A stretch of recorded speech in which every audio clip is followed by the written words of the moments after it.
Hello, friends. It is Frances, your certified wellness coach and host of your Wellness Friend podcast. I'm so glad you guys decided to click onto this episode this week because I wanted to do something a little bit different, a little bit more, unscripted, and really kind of give you guys a background of me and how I came to be and why this business has truly formed out of my personal experience. I really want to take you guys along on this journey of the healing, of my empowerment, and really the truth behind so much of why I am who I am today and where a lot of my ambition comes from.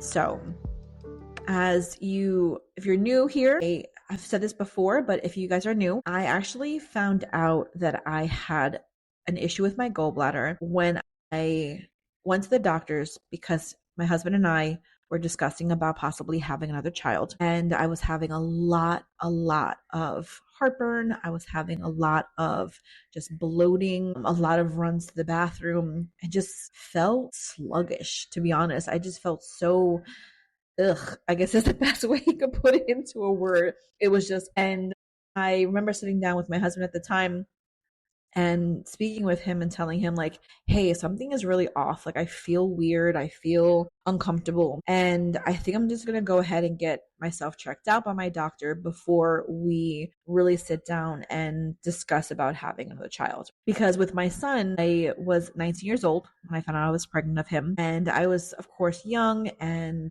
was not living the most healthiest life. I'm so happy that these kids nowadays who are in that age bracket of like 20 years old or younger or in their early 20s, they are living the era of, wellness girlies and Pilates princesses and all this kind of stuff. So I really am so happy that that's the way the life is nowadays, because 40 something years ago, it was not.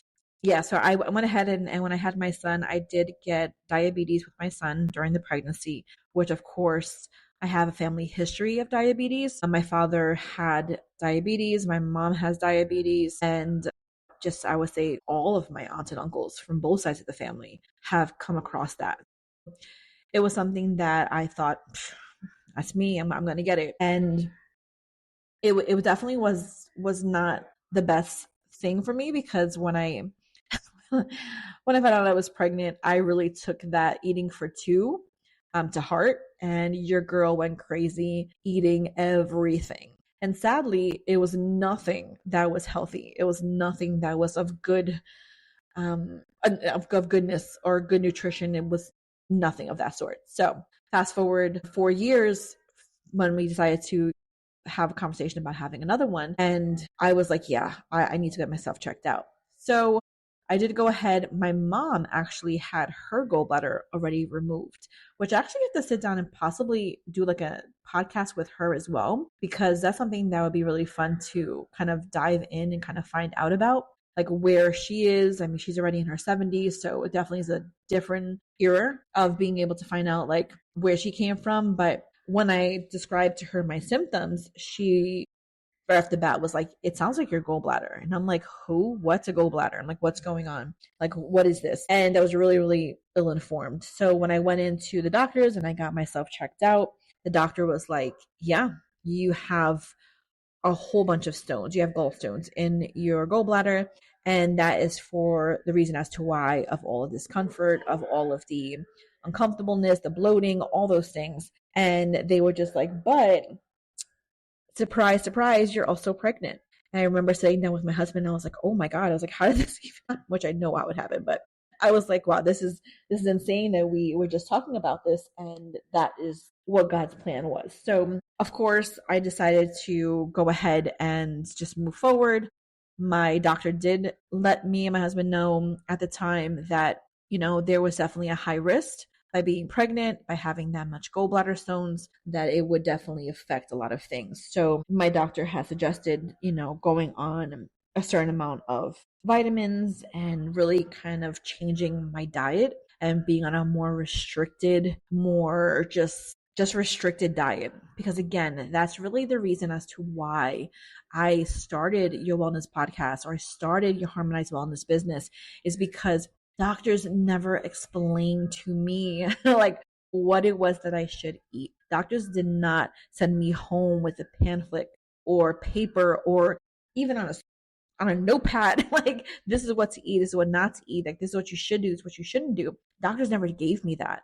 They just said control what you're eating, don't have that much fat, and you'll be fine. Well, your girl was not fine. I was good for 5 months. I was fine for 5 months, and then 5 months pregnant of my daughter, it was Mother's Day weekend. I will never in all of my life ever forget this weekend. It was Mother's Day weekend 2003. And as I mentioned before, I am Hispanic, so I'm Puerto Rican Mexican. And I had my mother-in-law, I went over to her house and we were doing, Mother's Day weekend gathering. And of course, all of my in-laws were over and they were cooking and they were having a good time. And of course, I had been so well for those 5 months and I was eating what I thought to be clean and nutritious and all the things I thought I should be eating, which was honestly a lot of salads, so much salad. And I just went crazy eating salads all the time. Of course, not knowing adding salads with super oily dressings or having it with croutons and having with all this extra added stuff, which of course was not healthy. And I sat down with a bowl of some good, delicious, greasy Spanish food, and it literally put me in the hospital. Yeah, it was insane. I will never forget that pain that I felt. I was 5 months pregnant and I was showing, a good amount. But within a matter of probably 4 hours, 5 hours, I looked like I was 10 months pregnant. I was so bloated. And the pain, ladies, the pain that I felt and the nausea, and honestly, just trigger anybody who wants to like pause it or skip over this part. The vomiting and the diarrhea that I had was insane. It was painful. It got to the point where I will never forget. I called my OBGYN at the time. I explained the situation and they're like, get to the hospital now. And I remember looking at my mom and my husband and I was like, I need to go to the hospital. Like, we need to go now. And I remember driving up there, close my eyes. I remember driving up there with a bag, with like an actual like garbage bin, and with my mom next to me, like with multiple like garbage bags. And I was just vomiting and vomiting and vomiting and vomiting. And it got to the point where the vomit turned to bile. And it was like acid that was coming out of me. And I remember it being so painful and so just uncomfortable, and the pain and the bloating. And I was like, oh my God, like what is going on? And thankfully got to the hospital. The doctors, of course, took me in right away. They hooked me up with some fluids that gave me nausea medicine. It really helped to bring that down. But I remembered I was on prenatals and just strictly IV for almost a week just to kind of help me. And after that week, the doctor came to me and was like, your gallbladder is about to burst.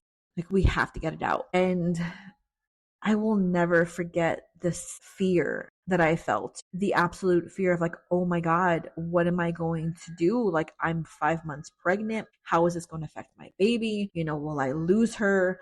Like, what do I do? And of course, the doctor, we had a full prenatal unit in there with my surgery, and they monitored the baby and they monitored me, and thankfully everything was fine. But that definitely was a very, very scary moment in my life. So of course, since I had surgery 5 months pregnant of her, I could not give natural birth, so I did have to have a C-section a couple of months later when she was born. So that definitely, for any of my moms out there or just anybody in general who's ever had any surgery, it's so traumatizing. It really is something that you look at your body and you're like, wow, like what just happened? And yeah, it really affected me. I am coming out of having a baby, having a 4-year-old, having a newborn, having a surgery, major surgery, and I didn't know what to expect. I really didn't. I really did not know what I was going to do with my life. I think back now, to be very honest, I think back now and I'm like, I don't remember a lot. I don't know if that sounds weird, but I really don't remember a lot. I don't remember what it was to be at home. I don't know if it's something that I just kind of blocked out of my memory, because it was extremely frustrating. It was extremely stressful. I had a 4-year-old who wanted mommy, who just wanted to have fun with her and just do what she was doing before. And now there's somebody new here. Like, who is this person? Like, what is this person doing here? Like, why is this little thing taking my mom's attention? And then I had a newborn who was looking at me like, I need you to live. Like, I need you to take care of me.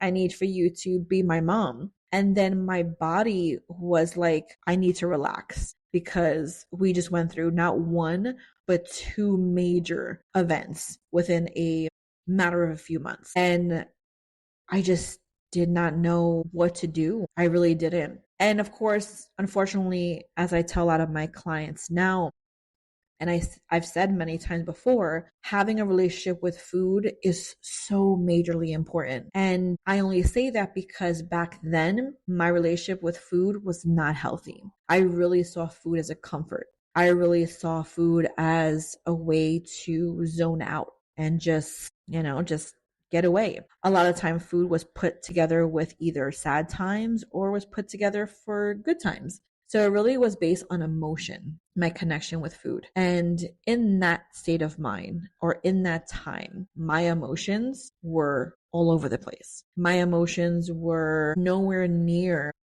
I guess you could say, stable. And my body had changed so much. And what I didn't realize is that really affected everything, my energy, my mood. And then, of course, later I figured out how my body was going to digest food. And that really was like a major thing. And that's something that I remember sitting back now, all these years later, and I'm thinking to myself, like, okay, I wish I had somebody who could sit down with me, who I could talk to over the phone at that time, because of course back then we didn't have technology as big as it is now. But I really wish I had someone to call and just be like, what do I do? Like, just tell me what to do, or this is what I'm feeling. Is that okay? Or, I'm hungry, but I don't know what to eat because am I going to have the same issues as I did in the beginning? And then also, if I sit down and be very honest and sincere with you ladies, I really didn't have time to process that I lost an organ. I didn't have time. I didn't have time to process it. It was only until years later, literally years later, that I came to realize, like, wait a minute, I don't have a gallbladder. Like, what does that mean? Because again, I knew so many people in my life, my mom included, who never had a gallbladder. And it wasn't something that was discussed like, oh, you don't have a gallbladder? Okay. It was just like, oh, I don't have a gallbladder. Yep, I can't have anything greasy. Or if I'm like, oh my God, I ate this, it just like ran right through me. Yes, because you have no gallbladder. And what happened was is that I was like, nobody explained why and what does that mean? All right. So that's something that really just helped. I guess not help, but it really just allowed for me to be a little bit more empathetic with myself, give myself a little bit of grace, because nobody really was there to help me really understand it. I was 22 years old and I did not know. I just didn't know. I didn't know what to expect. I didn't know what was next. I didn't know how my body was changing. I just didn't know. So that's the thing. It's like I realized later, a couple of years, ago, I would probably say probably in my early 30s. I'm 46 now. So in my early 30s is when I really came and started to like stop and think and be like, okay, all right, like, why am I still feeling this way? Like, what does it really mean to not have a gallbladder? Like, how should I be? Like, what life should I be changing? Like, what lifestyle should I be changing? What should I be focused on? When I really went ahead and started doing more, again, as a deep dive, that's kind of, I've said that so many times, and that's what I do. I love to do research because I always want to find out the why. It's so funny because when I was younger, my mom used to make fun, used to like crack jokes at me and be like, you always ask why. You're always like, but why? But why? But why? But why? And that's literally what I do now in my 40s. I'm like, but why? Like, why is it that? Like, why does it have to be that way? Like, explain to me why is that? And that curiosity has always been something that is just built into who I am. So you know what, ladies, I think I'm going to end the episode here because I really just wanted to make this episode more of like a personal kind of touch and really just kind of break down my experience and my personal story about why or how I came to the point that I'm at right now. And I'm hoping this really helped to explain why my desire and my love for teaching and coaching is here, and why it is that I am so passionate about helping everyone and really helping and being that person to just help harmonize, just have some harmony in your life, and really just be able to just be able to go ahead and figure out what your next steps will be, and really understand that having that surgery is not the end of your journey. It's really a turning point. Everyone has the strength and everyone has the tools, and I want to make sure that you understand that you're not alone. You know, we can build a thriving life after gallbladder. And what I use as my coaching is that I use it and I really try to apply compassion, habit, and honestly support to all of you ladies. And yeah, so with that being said, thank you so much for just stopping and listening and taking a moment just to hear my story.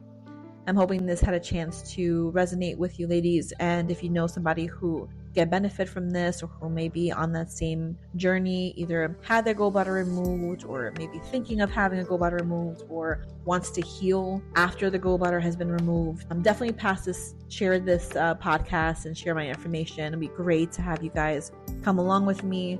As I stated before, I am going to be having a 6-week small group that I'm going to be going live in November, the middle of November. The date should be posted up soon. Make sure you check all of my socials so you're able to see and keep up to date with that. But other than that, ladies, thank you again so much for stopping by, for listening to the episode all the way through, and I wish you guys a blessed day. We'll talk soon. Bye.